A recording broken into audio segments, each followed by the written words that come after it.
Et si autrefois j'étais comme vous, quelqu'un de très timide, quelqu'un de très réservé, et je dirais même, et je n'ai pas peur de ce mot, quelqu'un victime de glossophobie. Une glossophobie qui n'était peut-être pas extrême, tout du moins de ce que je m'en souviens, mais une glossophobie qui se faisait quand même remarquer par de nombreux symptômes. Bienvenue à tous au sein de cette nouvelle vidéo, une vidéo plus détente que d'habitude. Hein, le café est quasiment déjà fini, mais c'est pas grave. Dans cette vidéo-ci, je vais vous raconter mon parcours et j'espère aider le plus grand nombre de personnes qui seraient soit victimes de glossophobie, soit victimes de timidité maladive, timidité excessive, simple petite timidité en public, simple petite timidité en séduction, à l'école, au travail, en famille, peu importe. J'aimerais vous donner mon propre retour d'expérience dans une vidéo qui n'est quasiment pas scriptée. Je vous ai d'ailleurs préparé une introduction, je ne l'ai pas faite. Et je vous ai juste listé quelques éléments qui ont façonné ma transformation et qui m'ont permis réellement de m'en sortir. J'aimerais vous donner ces éléments-là dans le même ordre pour que vous puissiez, à votre tour, appliquer les mêmes conseils que moi j'ai pu appliquer pour m'en sortir. Et c'est d'ailleurs bien souvent la question que vous me posez lorsque vous m'avez en bilan diagnostic par téléphone.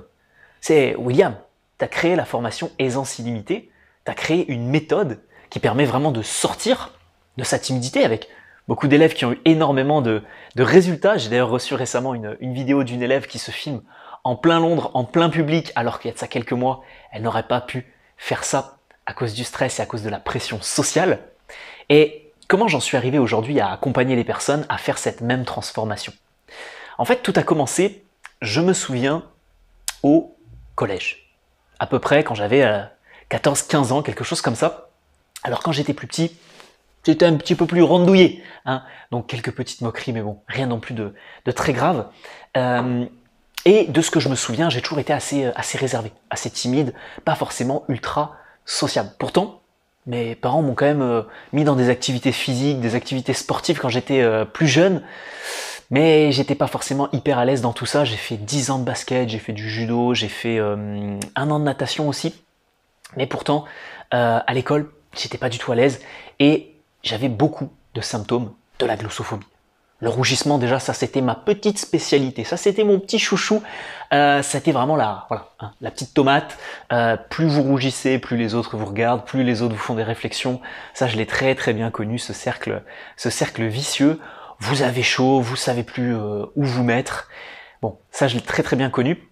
En plus, vu que j'étais un petit peu plus rondouillé, forcément, ça arrangeait pas les choses. Donc, c'était une double peine, hein, une double sentence.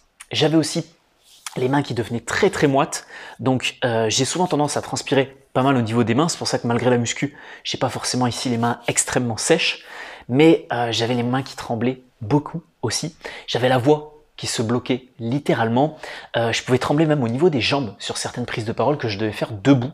Je me souviendrai aussi toujours de cet enseignant en cours d'anglais au collège qui nous faisait tout le temps passer à l'oral, même pour une petite intervention de 1 minute, pour réciter les verbes qui étaient, je sais plus comment on dit en anglais, les petites spécificités, hein, les verbes qui se conjuguent pas normalement.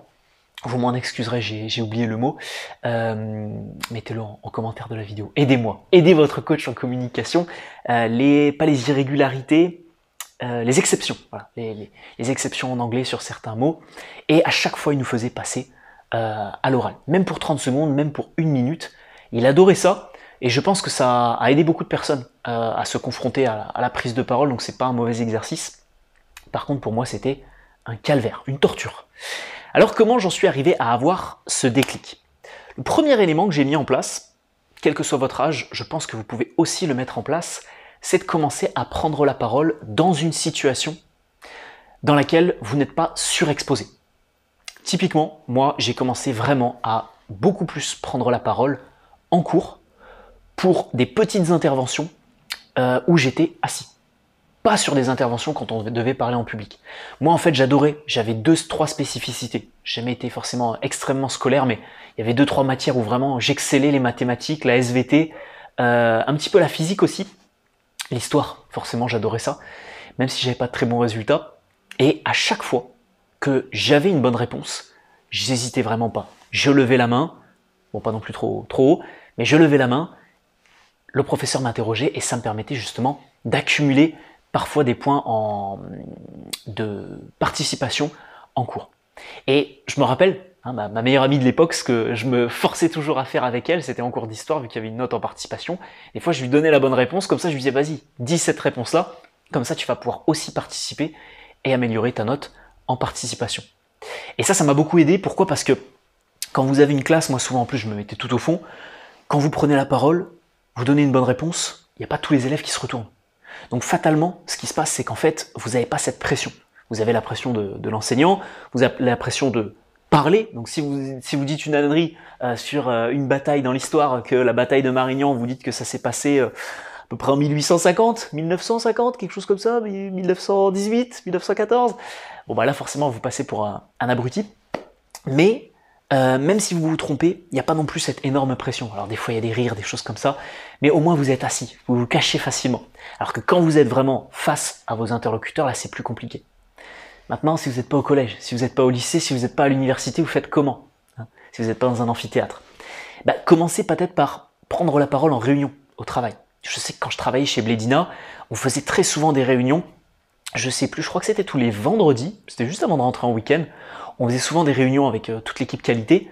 Et c'était le moment vraiment de pouvoir s'exprimer, pas forcément sur un point où on est tous debout, mais au contraire sur un tour de table où il y a 5-6 personnes autour de la table. Donc, essayez d'aller chercher justement ces interactions qui sont très simples dans des milieux un petit peu compliqués, mais des interactions qui sont courtes et simples et de les multiplier. À la suite de ça, il faut quand même le reconnaître, qu'est-ce que j'ai fait pour m'améliorer en communication? Ça a été sur toute la période du lycée. Donc ça a été de mes 15 à mes 18 ans. Il y a eu aussi une appréciation plus grande de mon physique, parce que c'est le moment où j'ai énormément perdu du poids, je me suis mis énormément au sport.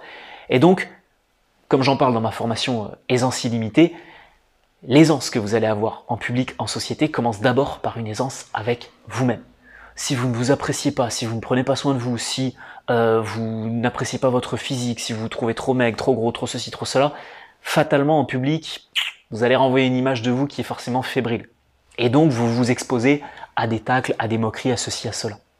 Alors que, justement, sur cette période-là, c'est aussi la période où j'ai perdu beaucoup de poids. J'ai commencé un petit peu la musculation, j'avais un physique qui était à peu près normal, 60-65 kg pour 1m80. Voilà, je m'habillais à peu près bien, un t-shirt, un polo, une petite chemise dans le pantalon, ça s'arrêtait là. Et ça m'a permis vraiment de créer cette base solide. Donc, si aujourd'hui vous avez un physique qui ne vous plaît pas, si aujourd'hui il y a quoi que ce soit qui ne vous plaît pas déjà sur vous, travaillez aussi là-dessus. C'est très simple à travailler parce que ça ne vous demandera pas de vous exposer en public. Ensuite, qu'est-ce qui s'est passé?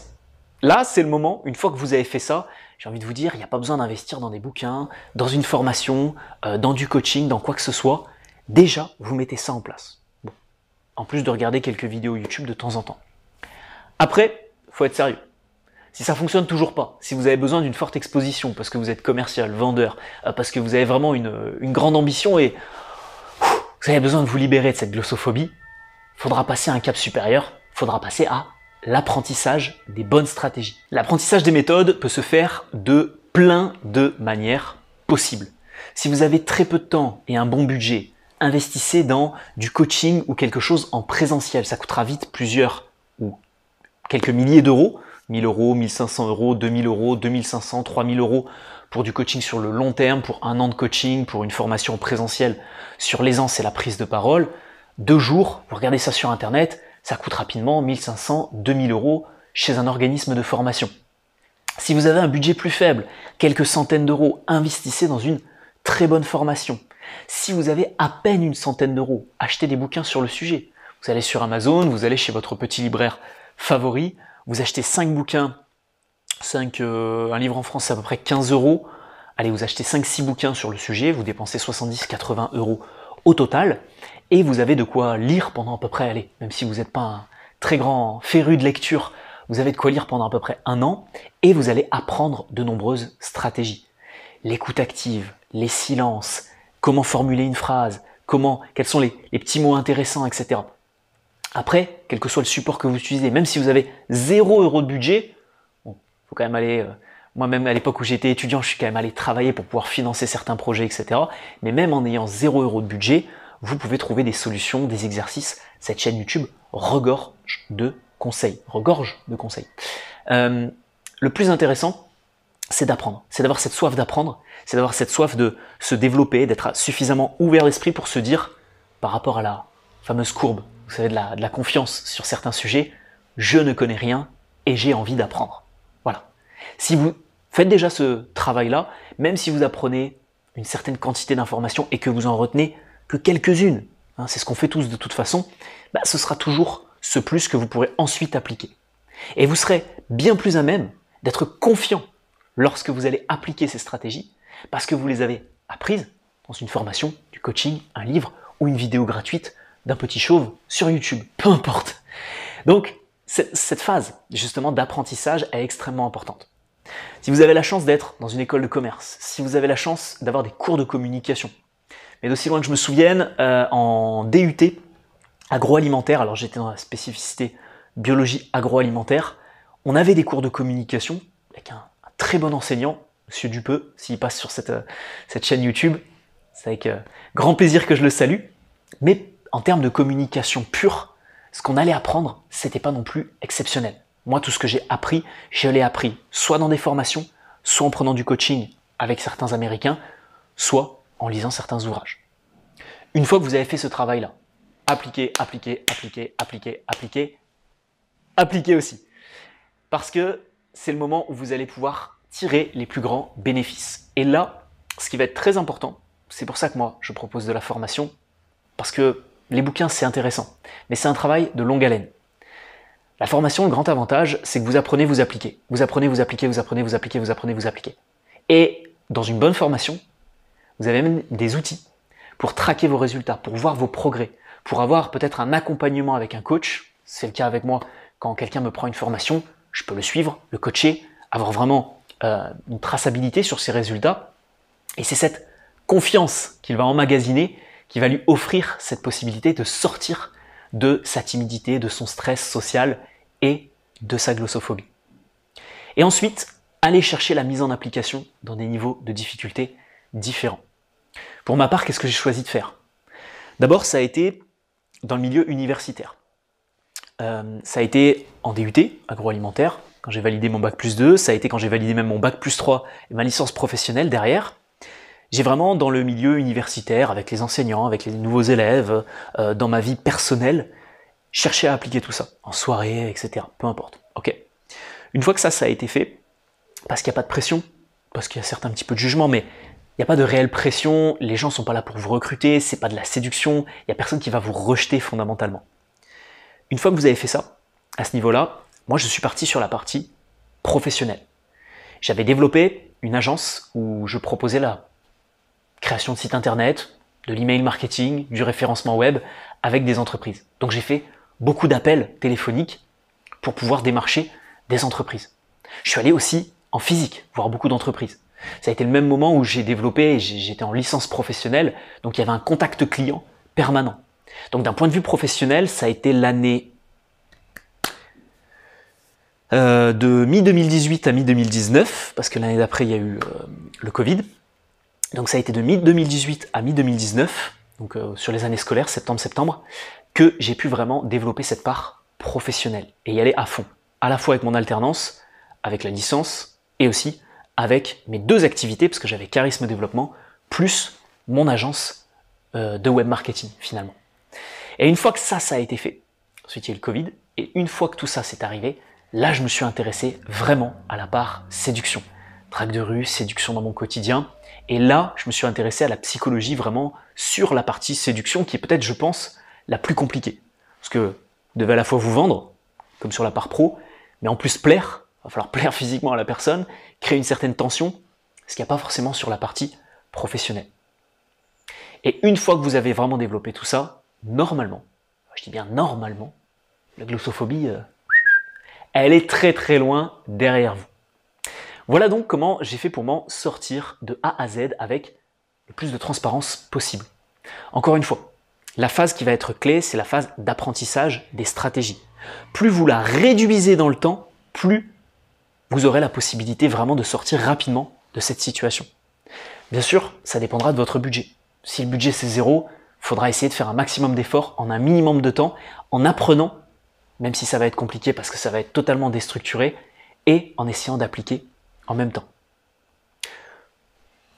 Cette chaîne YouTube, je vous l'ai dit, elle regorge de conseils, donc régalez-vous si vous n'avez aucun budget.